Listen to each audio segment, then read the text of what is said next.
Fake pastor. Once upon a time, in a very big city in Nigeria, there was a young man named Okechukwu. Okechukwu was always confused about what he wanted to do in life.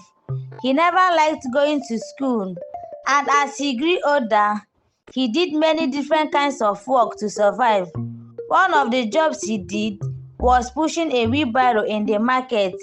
He would carry people's heavy loads and earn a little money each day.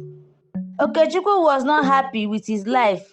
He envied those who had nice clothes, big houses, and flashy cars.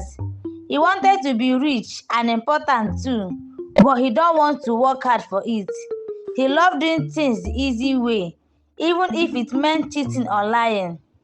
One hot afternoon, Okechukwu was resting under a tree after a long day of pushing his wheelbarrow.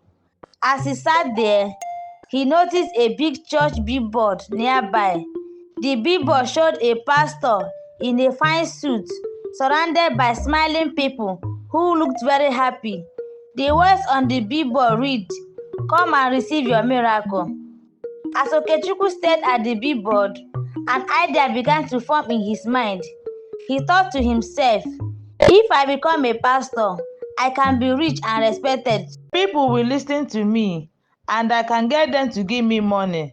I don't need to go to school for that. Okechukwu decided that he would become a pastor, even though he knew nothing about the Bible or how to run a church. He don't care about helping people. All he wanted was to make money and live a luxurious life. The next day, Okechukwu started his plan. He used the little money he had saved to rent a small building, which he called the House of Miracles. He printed some flyers and promises of miracles and handed them out in the market. He told the people that if they came to his church, they would receive miracles that would solve all their problems. To get more people to believe in him, Okechukwu made up a secret trick. He learned how to do fake miracles. For example, he would pay someone to pretend to be sick or crippled. During the church service, this person would stand up and act like they were healed by Okechukwu's prayers. The people who saw this believed it was real, and they started to think that Okechukwu was a powerful man of God. As more people came to his church, Okechukwu began to ask for money. He told them that they needed to plant a seed. If they wanted to receive blessings, he would say, "God told me that if you give me 10,000 naira, you will unlock your success." Many people, desperate for a better life, gave him money. Okechukwu also sold special keys in the church. He told his members that these keys would unlock the doors to their success, health, and wealth. But in reality, the keys were just ordinary keys he bought from a shop. People trusted him so much that they bought the keys, believing they would change their lives. As Okechukwu's church grew, so did his wealth. He bought a big car, wore expensive clothes, and moved into a fancy house. But even though he had everything he wanted, Okechukwu was never satisfied. He knew deep down that what he was doing was wrong. He was fooling innocent people and taking their hard-earned money. But Okechukwu don't care. All he wanted was to keep living his fake life and make even more money. However, he don't know that this secret would not stay hidden forever. There were some people in the town who were starting to get suspicious about his so-called miracles and his sudden wealth. Okechukwu continued with his trick, but little did he know his life was about to take a turn that he never expected. Okechukwu's church, the House of Miracles, continued to grow. People from different towns came to see him, hoping for a miracle that would change their lives. Among these people were a happy couple, Chibuike and Ifeoma. They had been married for 5 years and loved each other deeply. Although they don't have much money, they were constant with what they had and supported each other through thick and thin. One Sunday, Chibuike and Ifeoma decided to visit Okechukwu's church. They had heard many stories about the miracles happening there, and even though they were happy, they thought a blessing from the pastor would bring even more joy to their lives. When they arrived, The church was packed with people singing and clapping. Okechukwu stood on the stage, smiling as he watched the crowd. During the service, Okechukwu announced that he would be performing a special miracle for married couples. He said, "God has revealed to me that there are couples here who are struggling secretly. If you want your marriage to be blessed and free from all evil, come forward and plant a seed of 20,000 naira. I will pray for you and your marriage will be stronger than ever." Chibuike and Ifeoma looked at each other, unsure of what to do. They don't have 20,000 naira to give, but they love each other so much that they don't want to miss out on the blessing. Ifeoma whispered, "Maybe we should do it, Chibuike. What if these blessings really helps us?"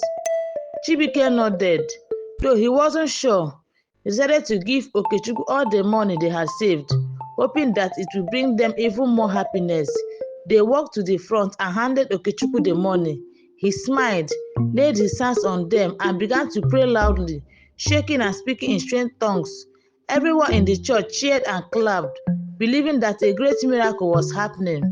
After the service, Okechukwu invited Chibuike and Ifeoma to meet him privately in his office. When they entered, Okechukwu welcomed them warmly, but he had a plan in mind.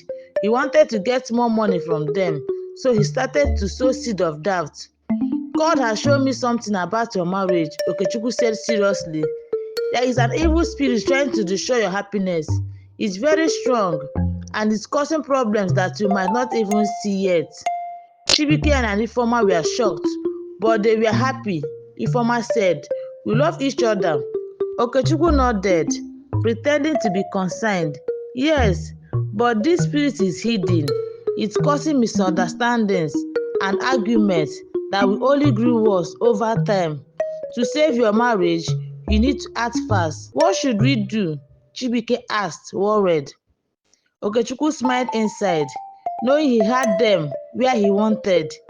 "You must each plant another seed, but this time it should be double what you gave before, and you must spend time apart, praying and fasting. God wants you to prove your faith by being strong without each other for a while." Chibuike and Ifeoma were confused, but Okechukwu's words scared them. They don't want their marriage to fall apart, so they agreed to do as he said. They gave him more money and left the church, feeling uneasy. As the days passed, Chibuike and Ifeoma began to argue more often. The fear Okechukwu had planted in their hearts grew, and they started to suspect each other of things that weren't true. Ifeoma wondered if Chibuike was hiding something from her, and Chibuike felt like Ifeoma no longer trusted him. Their once happy marriage became filled with tense and doubt. Okechukwu, meanwhile, was pleased. He continued to tell them that the evil spirit was strong and that they needed to give more money to finally be free from it. He even told Ifeoma that she should leave Chibuike for a while to protect herself. She was so frightened by Okechukwu's words that she left their home, hoping that it would help. With Ifeoma gone, Chibuike became lonely and angry. He started to believe that maybe Ifeoma don't love him anymore. The couple who once couldn't live without each other were now living separate lives, all because of Okechukwu's lies and manipulation. In the end, Chibuike and Ifeoma marriage was ruined. They lost their happiness, their trust, and their love for each other. Okechukwu had taken all their money, and now they had nothing left. But Okechukwu don't care. He had moved on to deceive other people, growing richer every day. Moral lesson: the story of Okechukwu, the fake pastor, teaches us an important lesson. Not everyone who claims to be a man of God is truly doing God's work. Some people, like Okechukwu, use the name of God to cheat and deceive others. They create fear and confusion in people's hearts just to get money and power. It's important to be wise and not believe everything that someone says, especially when they ask for money in exchange for miracles. True faith doesn't come from giving money or following fake promises. It comes from love, honesty, and trust in God without fear. Always remember to question those who make extraordinary claims and be careful of those who use religion to manipulate others. It's important to seek the truth and not let anyone separate you from the people you love. God bless you all for watching my story, and please come back for next story.